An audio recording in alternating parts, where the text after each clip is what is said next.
Pour finir cette section sur l'introduction aux animations, je vais vous montrer comment créer un page loader, donc c'est-à-dire une image ou une animation de chargement qui s'affiche sur toute la taille de l'écran le temps que la page derrière finisse de se charger. Pour ça, on va avoir besoin d'un élément div qui va occuper toute la surface de l'écran. On va donc ajouter un div directement dans le body, qu'on va d'ailleurs venir ajouter tout en haut. Ça n'a pas d'incidence, mais c'est juste comme c'est l'élément qui apparaît en premier, du coup on l'apparaît dans l'ordre en premier, même s'il se masque automatiquement après. Cet élément div va occuper 100% de l'espace disponible en largeur, 100% de l'espace disponible en hauteur, et pour que ça fonctionne, on doit lui donner une position fixe, comme pour la navbar et le bouton ici. Voilà, donc là on voit, on va prendre une couleur blanc, voilà. Donc là, notre élément occupe toute la surface de l'écran, mais il apparaît quand même derrière notre bouton ici et notre barre de navigation juste là. Il nous reste une dernière petite chose à faire pour qu'il passe devant tout le reste. On va jouer sur sa valeur de Z-index, qui est juste ici. C'est l'axe Z, donc à savoir la profondeur. À quel niveau se situe l'élément par rapport aux autres. Donc par exemple, un élément au niveau 1 sera forcément devant un élément au niveau 0. Et un élément au niveau -1, parce qu'on peut aussi définir des valeurs négatives, sera derrière un élément au niveau 0. Nous, pour être tranquille et être sûr que après le déploiement du site, même s'il y a des changements à l'avenir et qu'ils aient des valeurs sur l'axe des Z qui sont assez importantes, on va définir une valeur délirante, comme ça on est sûr que notre page loader passe devant tous les éléments possibles systématiquement. Donc on va mettre 9999, notre div passe devant tout le reste. J'ai oublié, pardon, on va lui donner une classe, donc on va renommer celle-ci, on va l'appeler page loader. Voilà. Maintenant, on va ajouter notre animation ici au centre. Donc à l'intérieur, on va ajouter une Lottie Animation. Donc, vous pouvez au choix choisir celle qui vous intéresse sur le site, comme je vous avais présenté quelques vidéos avant. Mais si vous souhaitez aller plus vite, je vous ai déjà joint un fichier JSON avec une animation de chargement. On va replace ici. On va venir l'upload depuis les materials. Elle s'appelle loading.json. Elle se place automatiquement. On n'oublie pas de donner une classe à cet élément. Et on va essayer de lui réduire sa taille pour le centrer. On va dire que par exemple en width, on va avoir une taille de 100 pixels maximum. Non, c'est peut-être un peu trop petit. On va augmenter ça, disons 350 pixels. Et ensuite, on va jouer avec un paramètre flex pour pouvoir la centrer directement. Flex, voilà, centré au milieu. Voyons voir ce que ça donne. Voilà, on a notre animation avec la couleur Dark Yellow. Par contre, on voit qu'elle s'est lancée qu'une seule fois. Donc, on va revenir sur l'animation et on va sélectionner ici l'option Loop. Comme ça, on est sûr qu'elle se lance à l'infini tant que la page n'a pas fini d'être chargée. Parce que sinon, autrement, elle se lance que 1 seconde et 35 centièmes. On réessaye. Voilà, on a notre animation. On va juste vérifier rapidement le rendu sur tablette. OK. Mobile Landscape aussi, très bien. Et après, sur Mobile Portrait aussi, ça s'affichera dans une dimension correcte. À savoir que ça sera toujours centré en hauteur par rapport à l'écran. Donc, très bien. On retourne sur notre breakpoint desktop ici. Et maintenant, on va pouvoir ajouter l'animation qui va faire en sorte de masquer cet élément à partir du moment où la page a fini de charger. On vient donc sélectionner un page trigger parce que du coup, c'est en fonction du chargement de la page. Ça ne dépend pas de l'élément en lui-même. Et on va sélectionner ici page load. Et on a deux options. Lorsque la page est en train de charger ou lorsque la page finit de charger. Nous, on va s'intéresser dans un premier temps à la partie lorsque la page finit de charger. On va donc créer une animation. On en crée une nouvelle. Qu'on va appeler page end loading. La page a fini de charger.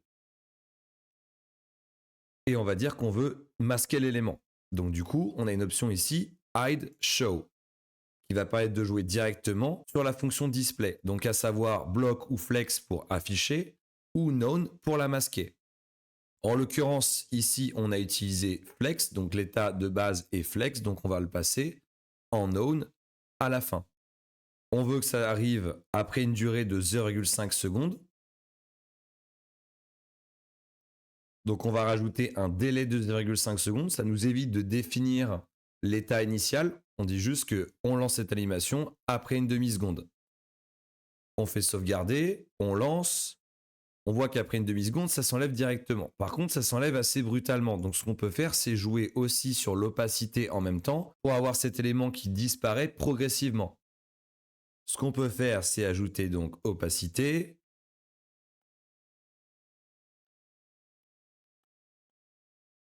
Et dire qu'à la fin, on veut que l'opacité soit de 0. Comme ça, elle va se réduire progressivement sur cette demi-seconde. Voyons voir en mode preview. Alors non, en l'occurrence, il faut que ça arrive avant parce que sinon, ça va la masquer, on ne peut pas avoir l'animation. Autant pour moi. En fait, on va espacer les deux animations d'une demi-seconde pour laisser le temps à l'opacité de se réduire d'une demi-seconde avant que l'élément soit supprimé. Donc là, on va enlever notre délai parce qu'ici, on a une duration de 0,5 secondes, un délai de 0,5 secondes.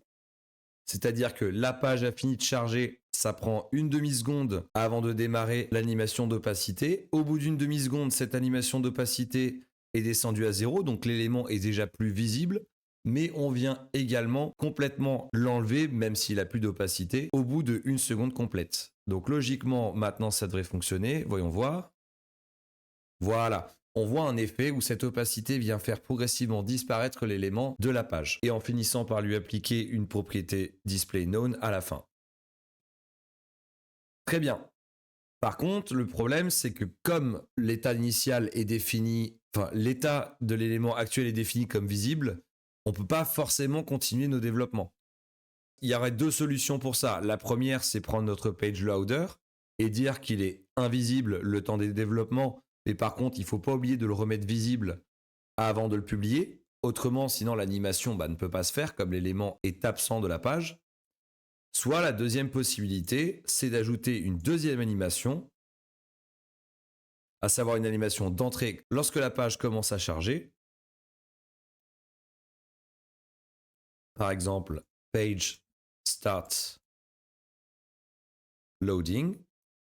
On vient ici sélectionner l'animation de hide show et dire qu'en état initial, on veut que notre élément apparaisse, donc soit flex. Et comme c'est l'état initial de l'animation et pas l'état de l'élément en lui-même de base, on a juste à revenir sur notre page loader ici et lui donner une propriété de display known. Comme ça, on peut continuer notre développement, ça ne nous gêne pas, mais on bénéficie aussi de ce loader lorsqu'on lance. À savoir que au chargement de la page, il va toujours s'afficher en tout premier avant tout le reste. Et ensuite, dès que la page a fini de charger, se retirera progressivement comme on a vu. On va jeter un œil au niveau de mobile tablette. Donc, on passe en tablette, on regarde ce que ça donne. OK. En l'occurrence, par contre, on va l'afficher de manière persistante. Ce sera plus facile pour voir. Et pardon, on n'oublie pas de réappliquer ça depuis le breakpoint principal. Autrement, c'est considéré comme une propriété propre à la tablette. CTRL Z, on revient sur le breakpoint principal. Flex. OK. Donc, voyons voir. D'accord. Sur tablette. OK.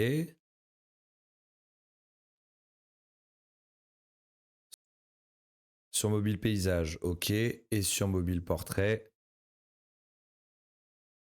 Très bien. Et on vient donc remettre sur known. Voilà pour cette section dédiée aux animations et aux différentes optimisations visuelles de notre site internet. Dans la prochaine section, on va s'intéresser aux optimisations plus globales et finition de notre site, à savoir toute la partie SEO, les balises, la configuration des parties invisibles des pages, configuration des langues également, si on veut proposer notre site internet à notre client dans plusieurs langues, et d'autres petits paramètres pour rendre le résultat de votre site internet le plus professionnel possible.